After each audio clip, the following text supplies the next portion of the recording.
Of rising political temperatures sharply divided the country. There were tales of presidents, one sworn in constitutionally, the other in a mock swearing in as the people's president. 3 years on, and the political affection and public display of bromance continues to influence the country's politics. Good evening. The highlights tonight.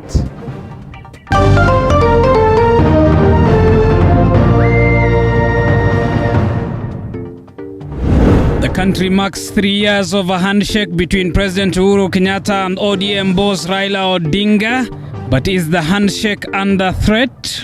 I can tell you that the bulk of the work has been done.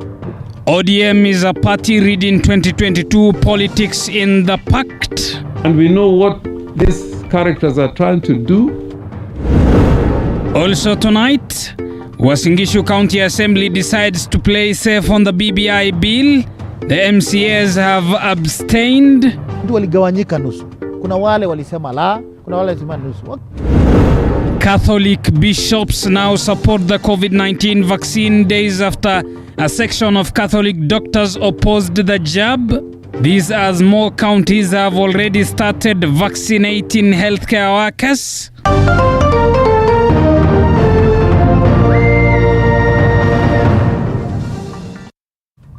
Anwairimu is a sign language interpreter. Good evening. I'm Abubakar Abdullahi. Welcome to the broadcast. To our top story, and the Joint Parliamentary Committee on Justice and Legal Affairs is expected to commence its sittings tomorrow ahead of a public participation exercise on the Constitutional Amendment Bill 2020. According to the committee, the process will take the least time since there will be no amendment to the bill. Elizabeth Mutuku begins our broadcast tonight.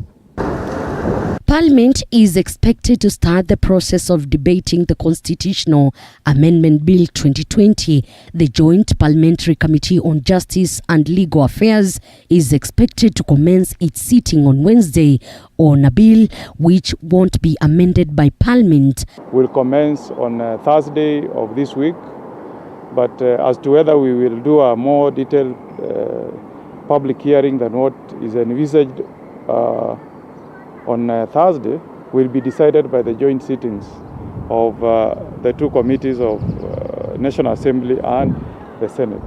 Because the bill has to remain intact from the county government when it went to the county governments, and then the majority of the county assemblies approved it, it has to remain as it is. According to the committee, only public participation will be conducted on the bill come Thursday this week, since the law doesn't allow the bill of such nature to be amended by Parliament. I'm hoping that we'll be able to agree, because the directives from the speakers is that the two committees retreat and then we file a joint report. But our standing orders doesn't give room for us not to have a position, because the majority are the ones who will carry the day. So even when we retreat, we develop a position, the majority side will carry the day. If the majority of the members of the joint committees approve the amendment, then that's the report that will be tabled before the House. These are special circumstances. The bill also is a special bill. I don't think we have had one like this before, because this one is by popular, not parliamentary, popular initiative. And under Article 257, there are certain parameters that go with the attendant to the bill, right? So it uses the phrase without delay. And in law, without delay means unless there is any impediment, the bill should swim and go through seamless without any delay at all. However, the opponents of BBI termed the document as non-beneficial to the country, considering the country's economy is on its knees. It's a citizens' initiative to resist the overthrow of the Constitution, to resist the taking away of our voice as a people and our power. Kenya is in receivership. So any promises anybody is making to you that they are going to deliver 35%, that they are going to do this, Those programs have to be approved by the IMF in Washington, then they will not be approved. The BBI draft bill was presented to both houses by over 30 county assemblies. Last week, the bill was officially introduced in the two houses and officially published on Kenya Gazette. Considering there won't be any amendment to the BBI Draft Bill 2020, the Joint Committee on JLAC has promised to fast-track the process ahead of its debate and voting by both houses. Elizabeth Mutuku, TV 47 Palm Buildings, Nairobi. Elsewhere, Uasin Gishu County Assembly has abstained its vote on the Constitutional Amendment Bill 2020, becoming the only assembly to do so. The 12-member delegated legislation committee, chaired by Patrick, tabled a report asking the assembly to abstain from voting on the bill. The 27 MCAs supported the decision, with the MCAs now claiming to have left the decision in the hands of the people.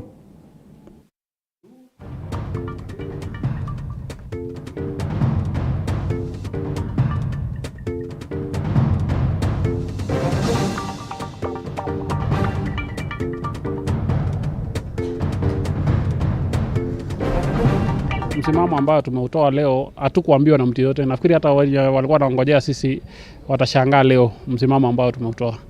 Tumeutoa msimamo kwa sababu katika hii Kenya kuna watu wanataka kupata mileage kwa vitu ambayo haifai. Kuna watu leo walikuwa wanaongoja tu tuseme no, waende kwa media waseme timu fulani imeenda ikasema no kwa sababu ya sababu. Kuna watu walikuwa wanaongoja pia tuseme yes ndio waende kwa media waseme wamesema afadhali wabaki tu hapo, tubaki na wao ndio tukutana na wananchi kwa ground. So decision yenye tumemake leo tulikuwa tunataka kuunganisha Uasin Gishu. Watu waligawanyika nusu. Kuna wale walisema la, kuna wale walisema nusu. Wakaona kama viongozi kuliko kupiganisha wananchi wangu, ni heri kutopiga kura yoyote. Kwa nini? Imechangiwa na mambo mawili. Kwanza kabisa, County Assembly zaidi ya 43 washapitisha. Kumaanisha kwamba bunge kuu ya taifa na Senate wanaendelea bila sisi ama na sisi ndani. Pili, wakaona kwamba watakuwa wanaunganisha ward zao. Kumaanisha wananchi walikuwa wanatarajia tukatae ama tukubali. Lakini nataka ieleweke kwamba hakuna kura ya kukataa ama kukubali BBI. Well, it's worth to note that 43 county assemblies have voted in favor of the bill, 3 rejected the BBI bill, 1 abstained, hence the 47 counties making their decision. Now, the country marks 3 years today since President Uhuru Kenyatta and ODM boss Raila Odinga shook hands in the historic handshake. 3 years later, and the handshake has had its share of ups and downs. The recent concerns raised by a section of ODM leaders, however, threatening the handshake that cooled the political temperatures that were occasioned by the 2017 elections. The country marks 3 years today since the handshake between President Uhuru Kenyatta and ODM boss Raila Odinga. A handshake that took place at the foot of Harambee House brought together the government and the opposition, cooling the then heated political temperature. However, the handshake has been shaky in the recent days, with section of ODM leaders threatening to walk out of the handshake.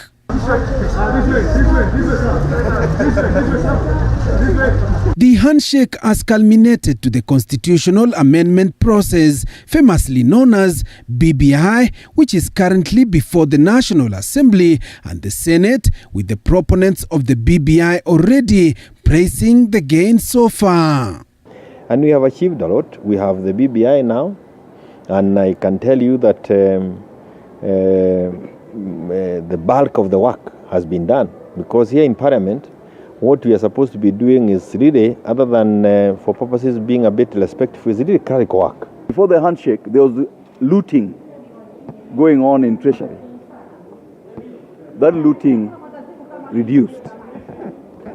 I think if all of you remember, Raila joined Uhuru, not for anything, but for patriotism for the people of Kenya. Once the new constitution has already been able to pass, which it will pass, God willing, with everything in place, I'm looking at the merits. If you look at the merits of every single thing that is on the BBI document, from resources going down to the grassroots. Last week, ODM leaders raised an alarm with Siaya Senator James Orengo saying they are senior government officials undermining their boss Raila Odinga. And we know what these characters are trying to do to determine who becomes president in the year 2022.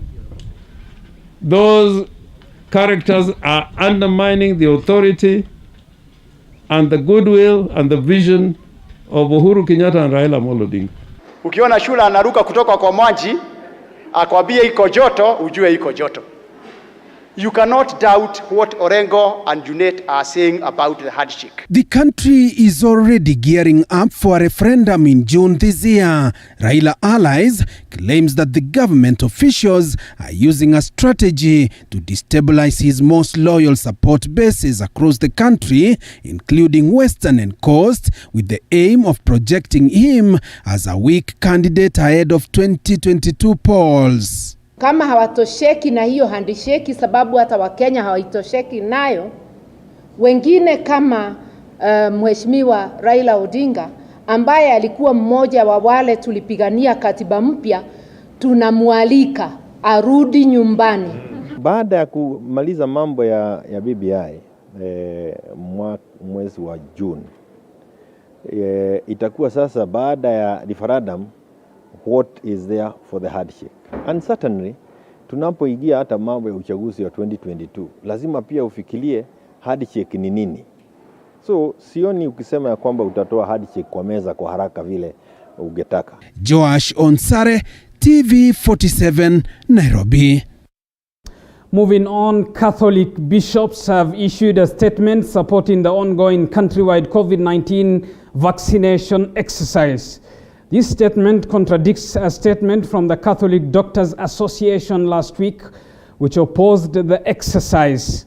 This even as Nairobi, Mombasa, and Narok counties have today joined other counties in officially launching the first phase of the COVID-19 vaccination program. Zainab Mohammed with the details. Barely days after the Catholic Doctors Association issued a statement opposing the COVID-19 vaccination exercise, the Kenya Conference of Catholic Bishops have issued a contradictory statement, now supporting the vaccination and even offering to provide support in the exercise.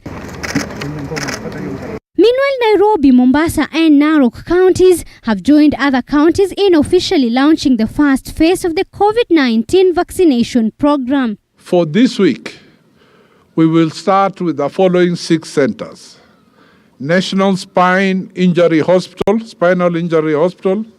Mathare Hospital, Moi Air Base Hospital, Bagathi Hospital, Memorial Hospital, and Kenyatta University Medical Center, including here at Mutwini, which is the official launching center. Rollout. We hope our leaders will lead us by taking the first shot and the second shot, and then we follow thereafter. I want to assure, somebody said yes at the back there.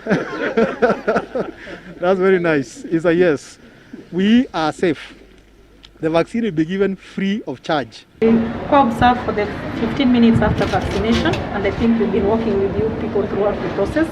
The most important thing is to take that initiative as an individual to protect yourself and protect your family, and also to make sure that even after vaccination, you still adhere to healthcare, Ministry of Health measures. Speaking during the launch in Nairobi County, Chairperson COVID-19 Vaccine Task Force, Dr. Willis Ahwale says since the exercise began on the 5th of March, a number of challenges have cropped up, including the prioritization of non-essential workers for vaccination. The Ministry of Health will strictly adhere to the priority target groups as listed in the deployment plan. We are not going to allow people to jump the queue. We therefore request county authorities to ensure that this is adhered to. According to Dr. Ahwale, some hospitals are even refusing to vaccinate non-staff health workers, while some centers are failing to meet the cold chain protocol. Received reports that some facilities are assuming that the vaccines allocated to them are to be used only for their employees. In fact, we are informed that some health workers have been turned away from some posts because they are not employed there. The correct position is that once a vaccination post has been listed, it should offer vaccination services to any health worker who can identify himself or herself with his or her professional registration or job identity card. Dr. Huale further raised concerns over the faulting of COVID-19 protocols by some vaccination centers. It's very clear the country is headed to the third wave of this pandemic, but we have noted with concern crowding at vaccination posts. This is not allowed at all, since the operational guidelines clearly advise against crowding. The Ministry of Health COVID-19 prevention protocol must therefore be strictly adhered to at all sites that are offering vaccination. Over 10 counties have already launched the first phase of the COVID-19 vaccination exercise that is expected to go on until the end of June this year. Zainab Mohammed, TV47. Thank you, Zainab Mohammed, for that report. You are watching TV47 News Tonight with me, Abu Bakr Abdullahi. Time for us to take a short break. Stay tuned. We'll be back with more news after this break.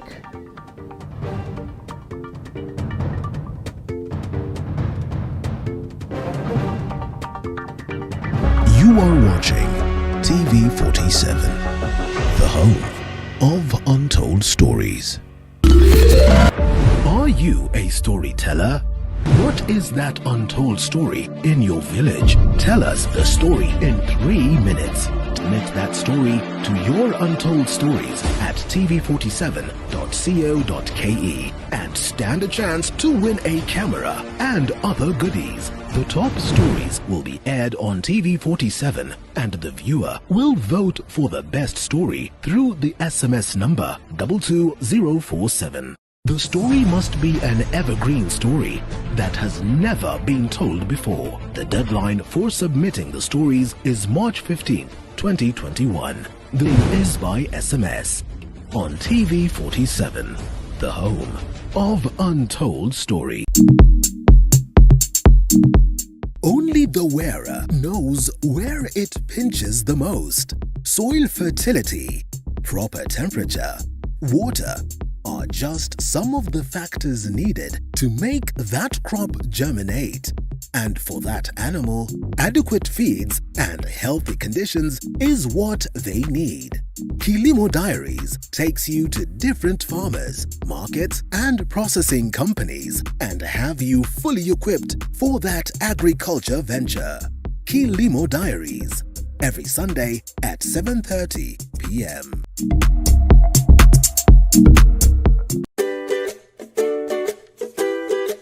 This month, the Throwdown treats your taste buds with a sweet ride down dessert heaven with delicious and tasty recipes that will make your sweet tooth tingle.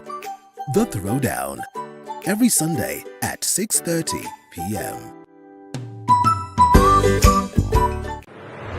Are you a storyteller? What is that untold story in your village? Tell us the story in 3 minutes. Submit that story to your untold stories at tv47.co.ke and stand a chance to win a camera and other goodies. The top stories. The is by SMS on TV47, the home of untold stories. You are watching TV47, the home of untold stories.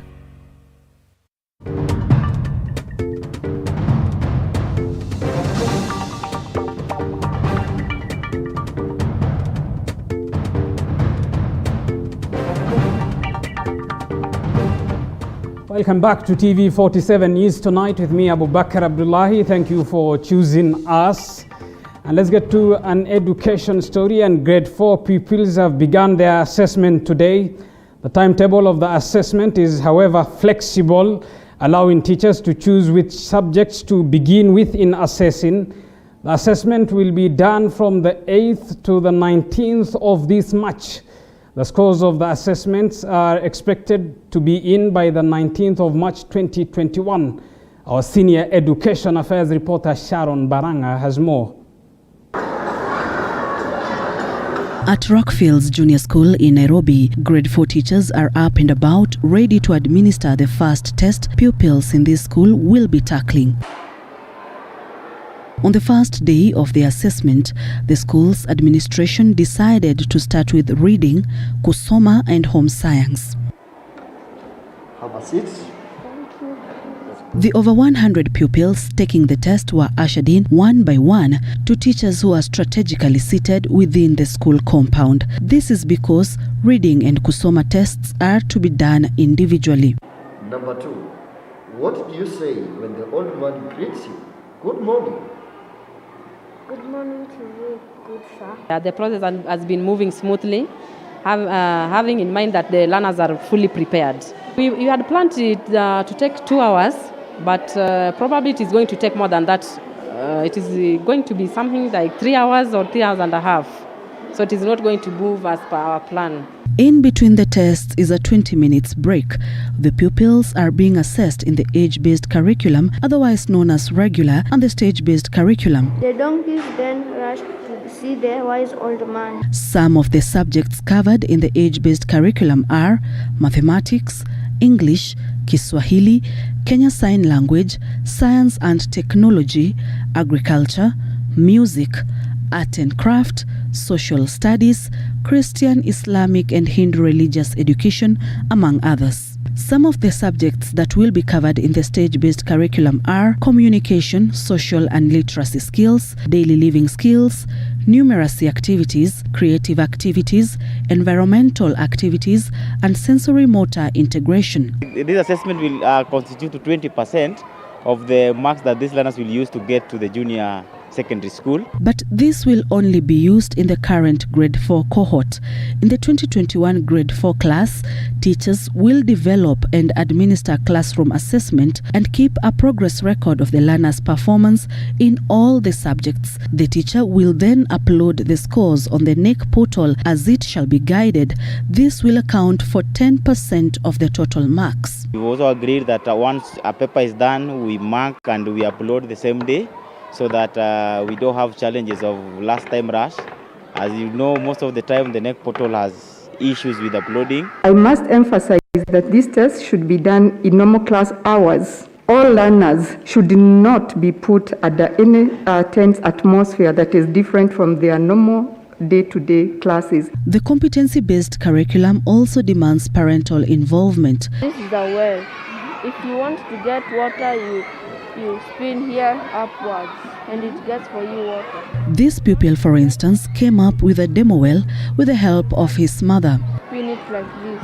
Okay. And then, so how did you make it? I made it with wood.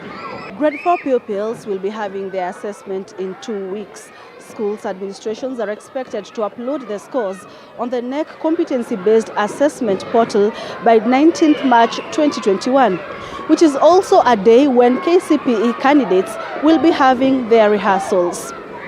Sharon Baranga, TV47 in Nairobi.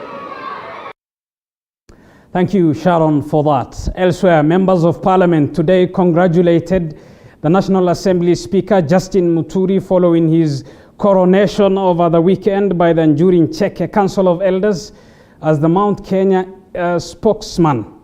A section of members of parliament allied to Deputy President William Ruto are now calling on Muturi to fight for the Hustler Nation, while others urging him to be a symbol of unity and peace.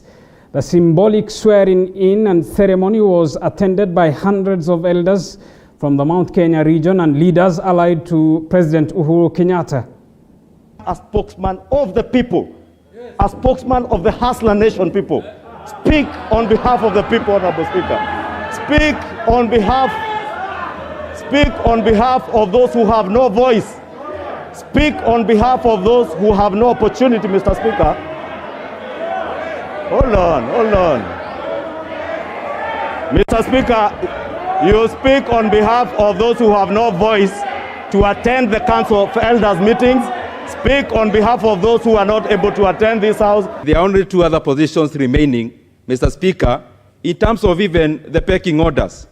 And therefore, Mr. Speaker, now that you are the spokesperson of the entire region, and Mr. Speaker, now you are the Speaker of the National Assembly, you can only go higher to either the Deputy President or the President himself. And having studied your history, Mr. Speaker, I can tell that you've come from very far. You've come from very far and risen to the position that you occupy. Because you look at such events could have given us better leaders than the democracy we suffocate this country to. And indeed, it is actually the democracy that has fires up tribalism. If events like this could be used to produce leaders to sit at the helm of this country, I think it will be a very peaceful country. Because you compare the events of the Njuri-Njeke, Mr. Speaker, you will not see chaos, you will not see violence. There is no even police present, no 2 million was stolen, no IBC clerk was chased away. The event was so peaceful. With the Mount Kenya East, you made it very easy that us people from the lower side of the soil will now be able to access the knowledge of the people from the mountain through a common direction, Honorable Speaker, that you can guide us and tell us that this is what is supposed to happen in terms of the mountain and their culture. Kiambu Chief Magistrate Patricia Gishohi has released former Sports Cabinet Secretary Rashid Echesa on a 1 million shillings cash bail of an assault case facing him. Meanwhile, a Nyeri court was told Stephen Wangondu Kinini, a man accused of murdering his own son, is in quarantine and could not attend his bail ruling today. At the Kiambu Law Courts, former Sports Cabinet Secretary Rashid Echesa was presented before Chief Magistrate Patricia Gishohi to know whether he would be released on bail or not after spending the night at the Gigiri police station. After the ruling was pushed from 11 a.m. to 2 p.m., Echesa could smile after Lady Justice Patricia Gishohi released him, but not after parting away with a 1 million cash bail or a surety of the same amount. Echesa is accused of assaulting an Independent and Electoral Boundaries Commission presiding officer at Bulonga Primary School during the Matungu constituency by-election in Kakamega a week ago. Meanwhile, in Nyeri, Stephen Wangondu Kinini, a 75-year-old man accused of orchestrating and funding the murder of his own son, failed to appear in court for his bail ruling and 4 others. State Prosecution Counsel Duncan Ondimu told the court that Wangondu is under a 14-day quarantine at the Kingongo Maximum Prison in Nyeri. It is, however, not clear if Wangondu is suffering from COVID-19. Bail hearing and ruling was, however, moved to 20th April this year, meaning that Wangondu and 4 other accused will remain in police custody for more than a month in the different prisons they are being held in Nyeri, Embu and Kirinyaga. And I have noted there is a lot of evidence that from the parties or maybe from the prosecution about the case. But I wanted to just say that we do not need to go into evidence. Evidence will come during the hearing of the case. All that we want to hear now is whether the accused persons deserve to be released or whether the compelling reasons of the prosecution have any substance for the court not to release the accused persons. Wangondu's wife, Scholastica Washuka, and mother to the deceased, and 3 of her children, Crispin Kinini, Mother Nyawera, and Rosemary Wamushi, sought to be included in the case. The 4 told the court that their pursuit to be enjoined in the case is meant to know who killed one of their own and the motive behind the gruesome murder. In addition, they stated that they harbor no bitterness against the accused persons. Wangondu is accused of giving out 160,000 in exchange of the murder of his own son, Daniel Mwangi, after a family feud. Mwangi Maina, TV47, Nairobi. Thank you, Mwangi Maina, for that. You're watching TV47 News tonight with me, Abubakar Abdullahi. We are taking a short break. We will be back with more.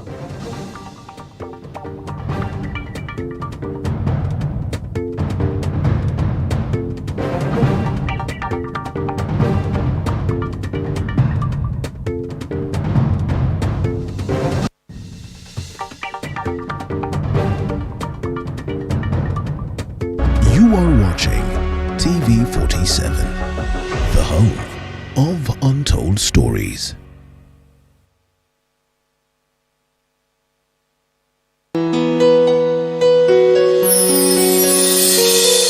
Every week, Sony and Are you a storyteller?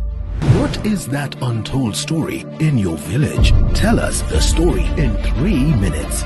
Submit that story to your untold stories at tv47.co.ke and stand a chance to win a camera and other goodies. The top stories will be aired on TV47 and the viewer will vote for the best story through the SMS number 22047. The story must be an evergreen story that has never been told before. The deadline for submitting the stories is March 15, 2021. The link is by SMS on TV47, the home of untold stories.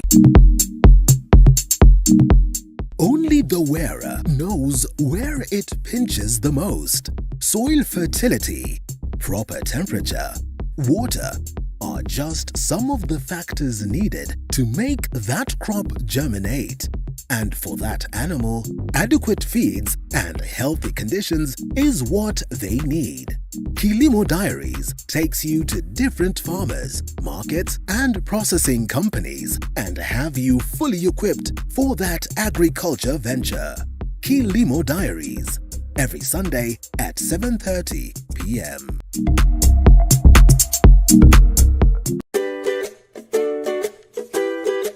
This month, the Throwdown treats your taste buds with a sweet ride down dessert heaven with delicious and tasty recipes that will make your sweet tooth tingle.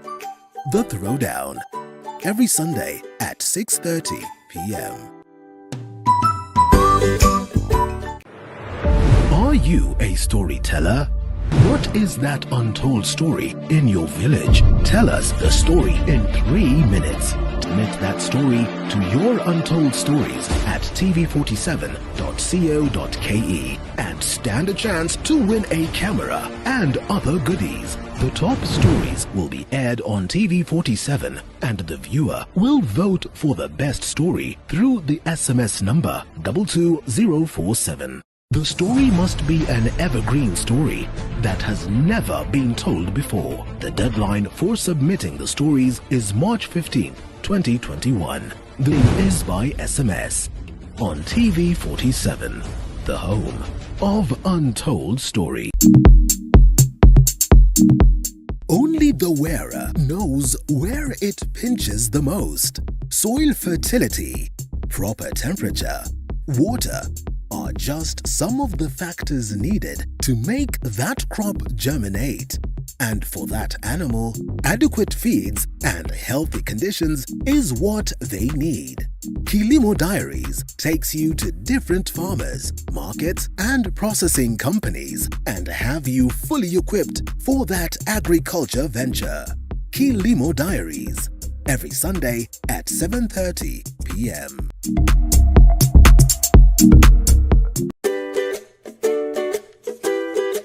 This month, the Throwdown treats your taste buds with a sweet ride down dessert heaven with delicious and tasty recipes that will make your sweet tooth tingle. The Throwdown, every Sunday at 6:30 p.m.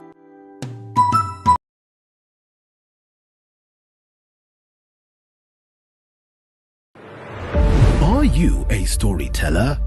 What is that untold story in your village? Tell us the story in 3 minutes. Submit that story to your untold stories at tv47.co.ke and stand a chance to win a camera and other goodies. The top stories will be aired on TV47 and the viewer will vote for the best story through the SMS number 22047. The story must be an evergreen story that has never been told before. The deadline for submitting the stories is March 15, 2021. The link is by SMS on TV. The home of untold stories.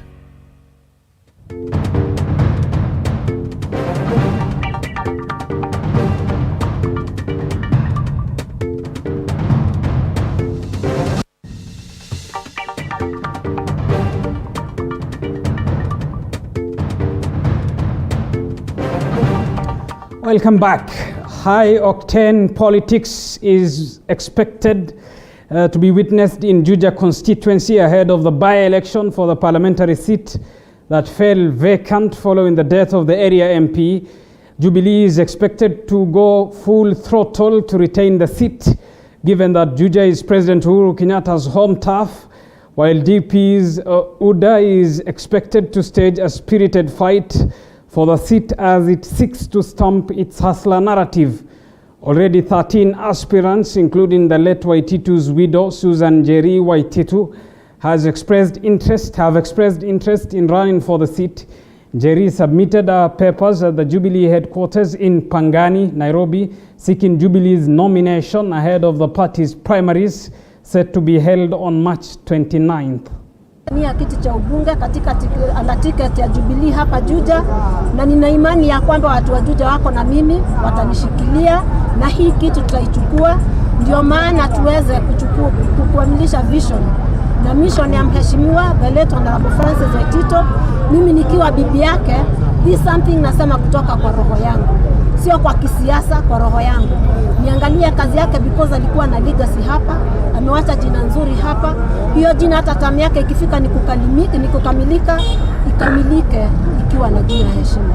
Ijapokuwa kiongozi wetu ametuacha, kweli for the last 2 years ambayo amekuwa mgonjwa, tumekuwa na shida nyingi. Hatujaweza kupata bursaries, hatujaweza kupata hata women fund, hatujaweza kupata youth fund. Kwa hivyo ni wakati umefika tukubali, watoto wakiachwa hamwezi kukaa mkiwa yatima. Tuendelee, tupate uongozi mpya, tuweze kuyainua mambo ya basari, tuweze kuinua wa mama wetu ambao hawajakuwa wakipata pesa yao.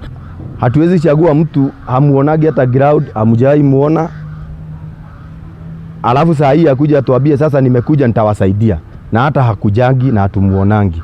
So ningetaka watu wa Juja wajue kampeni imeanza rasmi. Katika hizi siasa ambazo zinaendelea za Juja sub county, tumegundua ya kwamba kuna viongozi ambao wamechaguliwa na wanajaribu kuingilia hizi siasa za Juja. Sisi ndiyo tumefiwa, sisi kama wakaaji wa Juja. Ningewaomba wakae kando, waachilie watu wa Juja wajichagulie viongozi ama kiongozi mwenye wanahitaji. Elsewhere, Moi University students staged a demonstration protesting delays in HELB loans. The students barricaded roads protesting over delayed release of HELB loans by the Treasury. The students said that they are almost doing their exams and the government has not given them loans to cater for school fees and food. The students have issued a 1-week ultimatum for funds to be availed. We need money to pay the fee. Yes. We need money so that we can do the exams. Our suffering cannot be here in vain. We ask the relevant officers to stop frustrating education in Kenya. Yes. Pay money for comrades so that we can cater for our fees, we can do our education, and we can finish this place in time to be the successful people who can occupy those offices we are having. The government and the sponsors out there, we are not going to watch our fellow comrades die of hunger. We say that we are towards achieving sustainable development goals, and zero hunger is one of them. So we are not going to wait till everyone dies because of hunger so that the HELB can act. So as we wait for HELB to act, I'm calling out to sponsors out there to come help these fellow comrades over here. So yeah, that's my call to sponsors out there. And life here also is unbearable, considering that there are no hostels here. People are paying rent, so it's very unbearable. Yes. Now, Diamond Trust Bank, DBT, has launched a program aimed at providing university students an opportunity to learn by exposing them to working environment. The program is open to continuing and graduate students with intakes supposed to happen 4 times a year. The bank welcomed the first cohort of 70 in a ceremony presided over by the group's CEO. The program will benefit students from both public and private institutions. We cannot afford to sit back and continue complaining about half-baked graduates. It is time that we all be part of it, be part of them, and let them also get to have a feel or an exposure and experience of the world of work, so that when they go out there to another employer or even come back to us, there are people who are ready to actually settle in very seamlessly. I think it makes a big difference because, I mean, if you're just straight from university, you don't know how the real world out there is, how the offices work, what a day is like. You know, for you, it's you just see people going to work, doing their thing, and they're out. Like this, you know exactly what happens, so you're prepared for it when you go into the real world. One of the things that I've learned is discipline, because you need to be disciplined in order to do your work well. Also, I have seen that you need to have a strong focus of mind. When you get to work, you need to leave your stresses behind at home and focus on what you're doing. It has been an amazing experience, you know, learning banking policies, terms like anti-money laundering, when you learn things like risk and monitoring, and you have to make sure that you're very careful. I think it's the most amazing thing I have experienced through campus, and I have learned to be diligent. You know, there is a term they use in banking, EDD, enhanced due diligence, that I have to be diligent in my academics, in everything that I do. Elsewhere, more than 1,500 dairy farmers from Dumberi Cooperative, Kiambu County, will benefit from a partnership program between Family Bank and Performer Cash Cow and the cooperative. A 1 billion Kenya shillings fund will be given to the farmers who will be able to farm quantity and quality fodder, which will be produced after research, and the farmers will be given the fodder and other quality feeds with a subsidized price. Kama mkulima wa Dumberi akona ng'ombe kwa siku moja anakamua labda ng'ombe moja ama wawili, lakini shida iliyoko ni kwamba huyo ng'ombe moja atampatia lita 10, lakini ule ng'ombe ukiangalia akona uwezo wa kufikisha 20. Kwa hivyo sasa ukiwauliza ni kwa nini ng'ombe wako ambaye akona uwezo wa kufika 20 anakupatia lita 10, unakuta kwamba mkulima ni kweli amelipwa vizuri, kwa sababu karibu shilingi 40 kwa lita. Ukiangalia hata kwa kimataifa hiyo ni pesa mzuri kwa lita moja, lakini huyo mkulima apati pesa ya kutosha kwa sababu yale maziwa yanayotoka pale kwa nyumbani ni kidogo. Kwa hivyo ile jinsi tunaangalia ni kwamba inawezekanaje yule mkulima apate pesa zaidi kwa sababu ya kuleta maziwa zaidi kutoka kwa ile ng'ombe bila kuongeza idadi ya ng'ombe zake kwa shamba. Sasa vile hii mpango inafanya ni kwamba wakulima kwanza wajue ng'ombe anafaa kukula nini. Akishajua ile chakula ambayo ng'ombe anafaa kukula iletwe karibu na yeye. Sasa hiyo kazi ya kuileta karibu na yeye lazima cooperative aidha atafute financing, kwa sababu kuna cash flow inahitajika ya kuletea wakulima foda karibu na wao. Now, as the world marked International Women's Day yesterday, a woman in Mombasa was recognized for her efforts in the fight against FGM at the coastal counties. Saadia Hussein spoke to Mariam Wacharo on her effort so far. At the center of these celebrations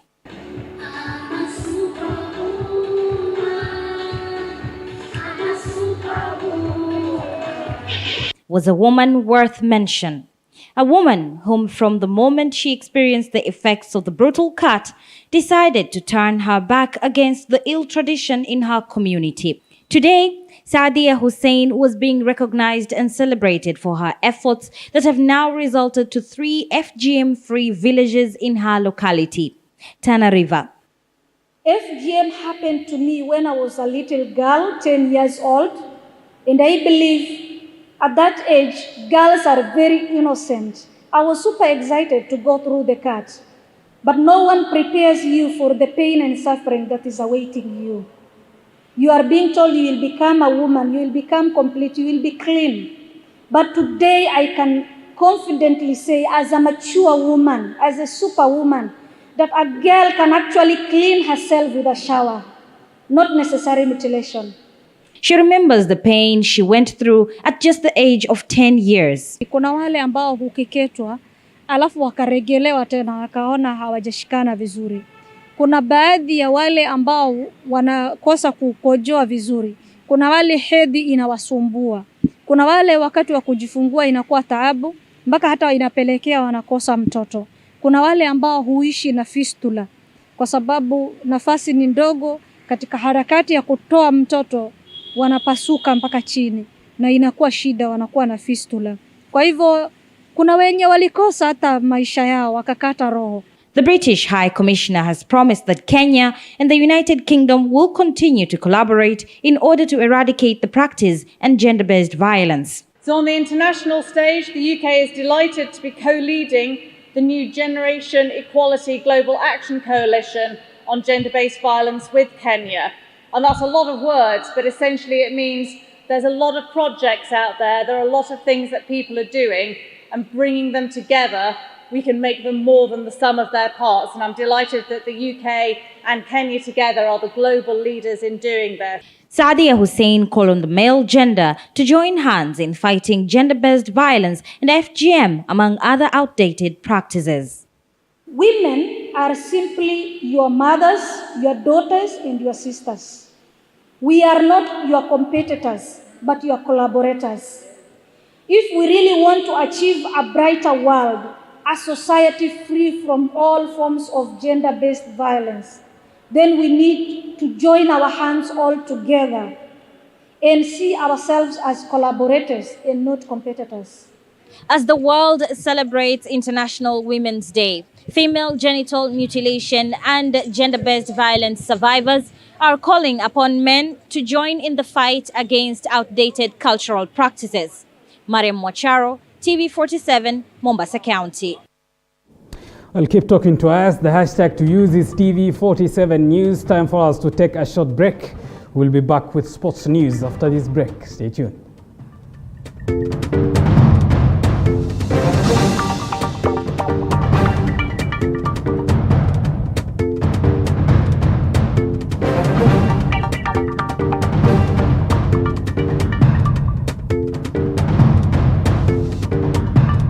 You are watching.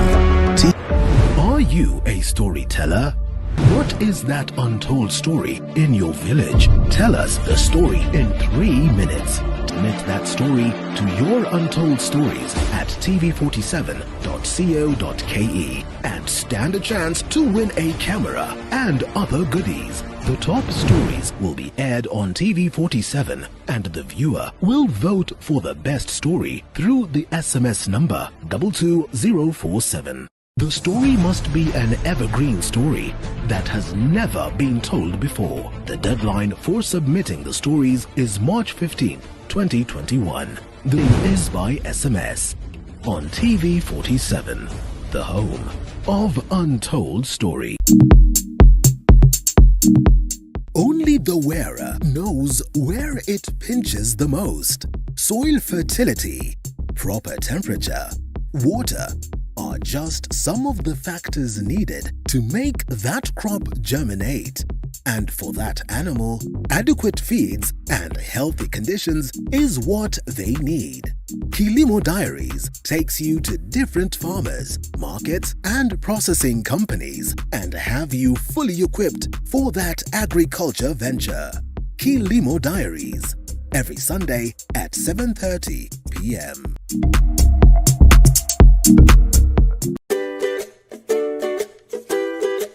This month, the Throwdown treats your taste buds with a sweet ride down dessert heaven with delicious and tasty recipes that will make your sweet tooth.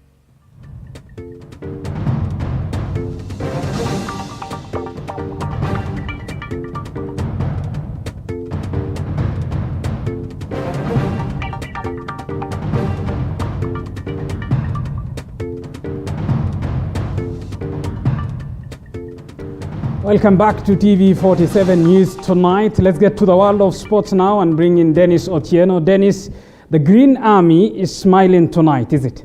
Very well said, Abubakar. The Green Army, meaning Gor Mahia. Now, they've received a major financial boost from CAF. Of course, that's going to be one of the stories we're going to be talking about tonight. We shall also be telling you about the fate of the 2021 AFCON competition in the under-17 category. Now, this and more coming up in just a bit.